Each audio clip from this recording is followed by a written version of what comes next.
नमस्ते, म पूजा कार्की। आज यो स्लाइड शोमा हामी कम्प्लिकेसन अफ प्यारेन्टल न्युट्रिसन हेर्न गइरहेको छौँ। यो भन्दा प्रिभियस स्लाइडमा चाहिँ हामीले प्यारेन्टल न्युट्रिसनको होल डिस्क्रिप्सन हेरेको थियौँ र कम्प्लिकेसनमा जानुपर्दा फर्स्ट भनेको हामी एयर इम्बोलिजमको बारेमा डिस्कस गर्न गइरहेको छौँ। एयर इम्बोलिजमको कजेसहरू भनेको चाहिँ हाम्रो क्याथेटर सिस्टम ओपन भयो भने अथवा आइभी ट्युबिङहरू डिस्कनेक्ट भयो भने अथवा आइभी ट्युबिङहरू चेन्ज गर्ने बेलामा एयर एन्ट्री भयो भने चाहिँ हाम्रो एयर इम्बोलिजम हुने चान्स हुन्छ।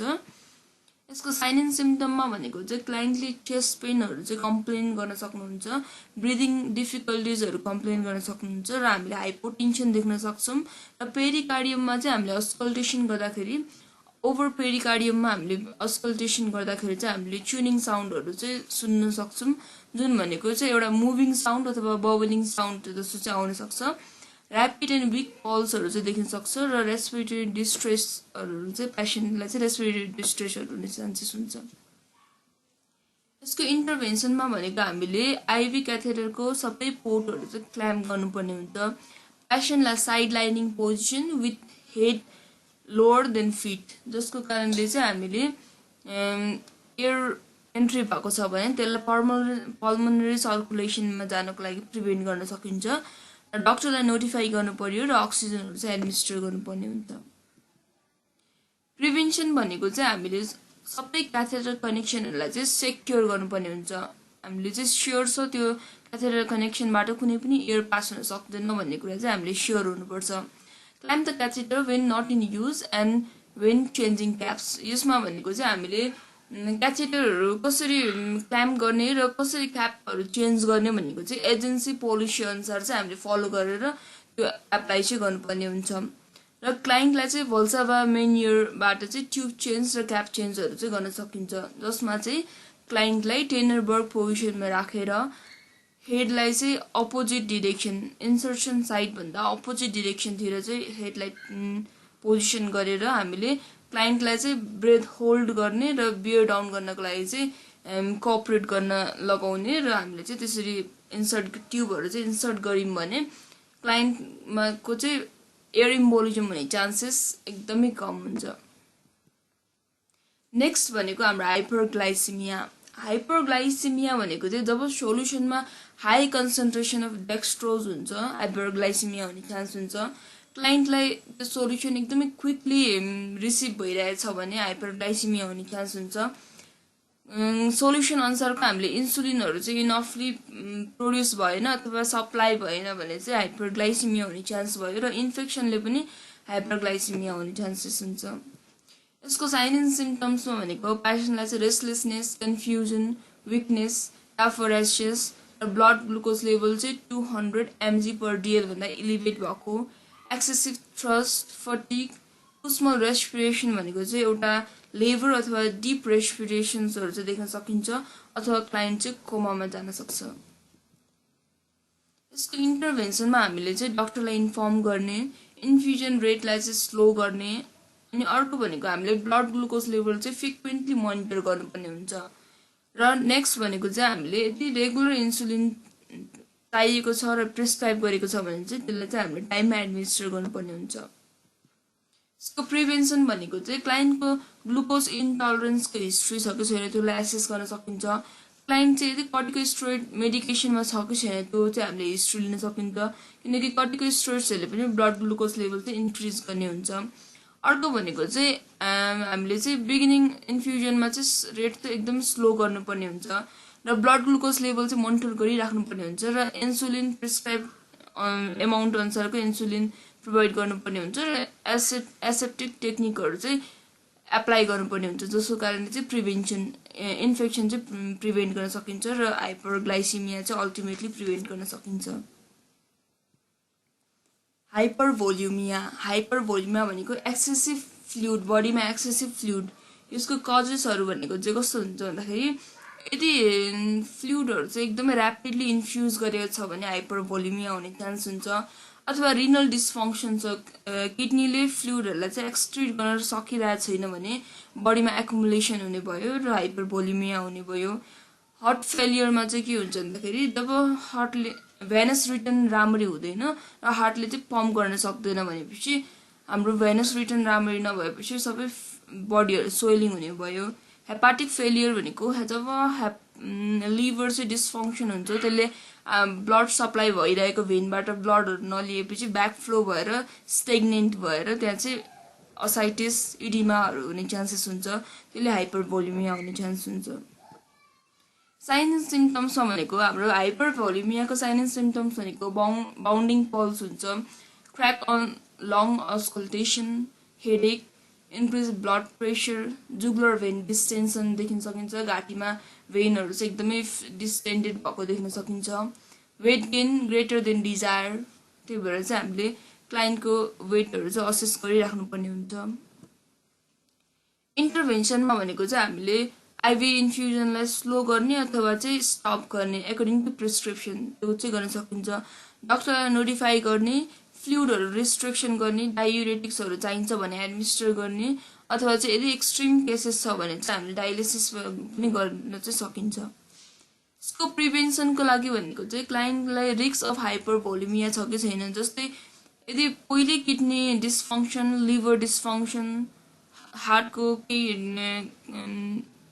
डिजिजहरु छ भने हाइपरभोलिमिया हुने चान्सेस बेसी हुन्छ। त्यही भएर चाहिँ हामीले रिस्कहरु आइडेन्टिफाई गर्ने अगाडि नै। र अर्को भनेको चाहिँ हामीले इन्टेक र आउटपुट मोनिटर गरिराख्नु पर्ने हुन्छ, जसको कारणले चाहिँ फ्लुइडहरु रिटेन्सन अथवा चाहिँ आउटपुट एकदमै थोरै छ, इनपुट एकदमै धेरै छ भने चाहिँ क्लाइन्ट चाहिँ हाइपरभोलिमिया हुने चान्सेसमा चाहिँ हुन्छ। र मोनिटर डेली वेट चाहिँ डेली मोनिटर गर्नुपर्ने हुन्छ। नेक्स्ट भनेको हाइपोग्लाइसिमिया। हाइपोग्लाइसिमिया भनेको चाहिँ बडीमा ग्लुकोजको लेभल एकदमै कम हुने कन्डिसन।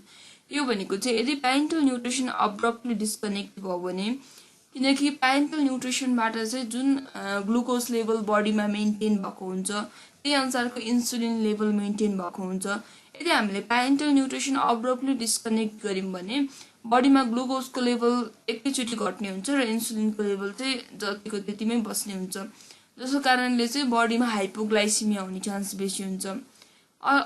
अर नेक्स्ट कज भनेको चाहिँ too much insulin being administer, एकदमै धेरै इन्सुलिनहरु बडीलाई चाहिने भन्दा धेरै इन्सुलिनहरु एडमिनिस्टर गर्यौं भने चाहिँ बडीमा ब्लडमा ग्लुकोजको लेभल एकदमै कम हुने चान्स हुन्छ। साइन एन्ड सिम्पटम्समा भनेको anxiety, diaphoresis, hunger, blood sugar level चाहिँ 70 mg/dl भन्दा एकदमै कम छ, सेकिनेस र विकनेसहरु चाहिँ देखिन सक्छ। इन्टरभेन्सनमा भनेको हामीले डाक्टरलाई नोटिफाई गर्नुपर्ने हुन्छ र आइभी डेक्स्ट्रोजहरु चाहिँ दिनुपर्ने हुन्छ र ब्लड ग्लुकोज लेभल चाहिँ मोनिटर गरिराख्नुपर्ने हुन्छ।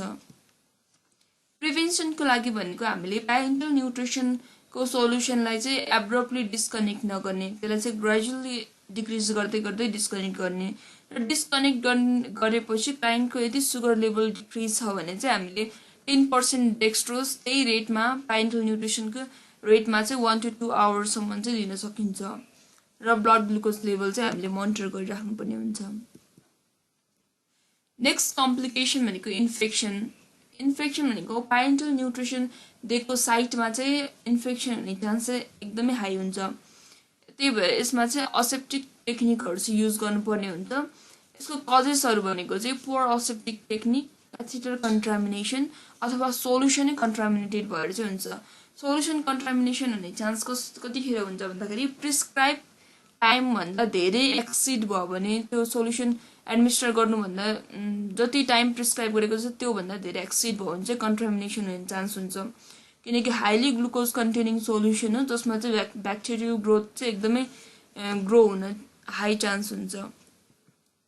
साइन एन्ड सिम्पटम्स भनेको फिभर, चिल्स, WBC काउन्ट इलिभेट हुने, रेडनेस और ड्रेनेज इन इन्सर्सन साइट, यो भनेको चाहिँ sign and symptoms of infection भयो। इन्फेक्सन भएपछि इन्टरभेन्सनमा भनेको हामीले डाक्टरलाई इन्फर्म गर्ने, क्याथेटर रिमुभ गर्नुपर्ने हुन्छ। क्याथेटर रिमुभ भनेको चाहिँ ट्रेन्ड नर्स अथवा डाक्टरले चाहिँ रिमुभ गर्नुहुन्छ र क्याथेटरको टिपलाई चाहिँ कल्चरको लागि सेन्ड गर्ने र ब्लड स्याम्पलहरु चाहिँ कल्चरको लागि चाहिँ सेन्ड गर्ने, पेशेन्टको बडीको ब्लड स्याम्पल चाहिँ कल्चरको लागि सेन्ड गर्ने। र अर्को भनेको एन्टिबायोटिक, प्रिस्क्राइब एन्टिबायोटिक अनुसार चाहिँ हामीले एन्टिबायोटिकहरु चाहिँ एडमिनिस्टर गर्ने। प्रिभेन्सनमा भनेको हामीले एसेप्टिक टेक्निकहरु चाहिँ युज गर्नुपर्ने हुन्छ किनकि यसमा हाईली ग्लुकोज कन्टेनिङ भएको कारणले इन्फेक्सनको हाई चान्स हुन्छ मोनिटर टेम्परेचर हामीले रिपिटेडली मोनिटर गर्नुपर्ने हुन्छ आईभी साइटहरु चाहिँ मोनिटर गर्नुपर्ने हुन्छ किनकि त्यसमा इन्फेक्सनको साइनहरु देखिन सक्छ र अर्को भनेको चाहिँ हामीले आईभी साइटको ड्रेसिङहरु चाहिँ गरिराख्नुपर्ने हुन्छ र ट्युबिङहरुलाई चाहिँ भरिसक डिस्कन्टिन्यू नगर्ने किनकि डिस्कन्टिन्यू गर्यो भने एउटा एयर इम्बोलिजमको चान्स पनि हुन्छ अर्को भनेको चाहिँ हाम्रो ह्यान्ड युज भएको कारणले त्यहाँ इन्फेक्सनको चान्स पनि हुन्छ नेक्स्ट कम्प्लिकेसन भनेको न्युमोथोराक्स जब क्याथेटर प्लेसमेन्ट गर्ने टाइममा प्लुरल स्पेसमा पङ्क्चर भयो भने चाहिँ न्युमोथोराक्स हुने चान्स हुन्छ यसको साइन एन्ड सिम्पटम्स भनेको चाहिँ क्लाइन्टले चेस्ट पेन सोल्जर पेनहरु चाहिँ कम्प्लेन गर्न सक्नुहुन्छ सर्टनेस अफ ब्रिथहरु हुन सक्छ cyanosis tachycardia absence of breath sound on affected साइडहरु चाहिँ देख्न सकिन्छ यसको इन्टरभेन्सनमा हामीले डाक्टरलाई इन्फर्म गर्ने चेस्ट एक्सरे अब्टेन गर्ने यदि स्मल न्युमोथोराक्स छ भने त्यो चाहिँ आफै रिजल्भ हुन्छ तर यदि लार्ज न्युमोथोराक्स छ भने चाहिँ हामीले चेस्ट ट्युबहरु चाहिँ लगाउनु पर्ने हुन सक्छ प्रिभेन्सनको लागि भनेको साइन अफ न्युमोथोराक्सहरु चाहिँ अब्जर्भ गरिराख्ने टेक्स्ट एक्सरे नलिकन चाहिँ हामीले कुनै पनि प्यारेन्टल न्युट्रिसनहरु चाहिँ एडमिनिस्टर गर्दैनौं किनकि चेस्ट एक्सरे लिएपछि हामीले क्याथेटरको पोजिसन इन्स्योर गरिन्छ त्यसपछि मात्रै हामीले सल्युसनहरु चाहिँ एडमिनिस्टर गरिन्छ अर्को भनेको चाहिँ के भने चाहिँ लास्ट पोइन्टमा पनि यदि न्युमोथोराक्स छैन अथवा क्याथेटर प्लेसमेन्ट चाहिँ एकदमै करेक्ट छ भने चाहिँ बल्ल हामीले प्यारेन्टल न्युट्रिसन चाहिँ एडमिनिस्टर गर्न थाल्छौं This was all about complication of parental nutrition. If you have any question regarding this topic, you can comment in this video. Thank you for listening.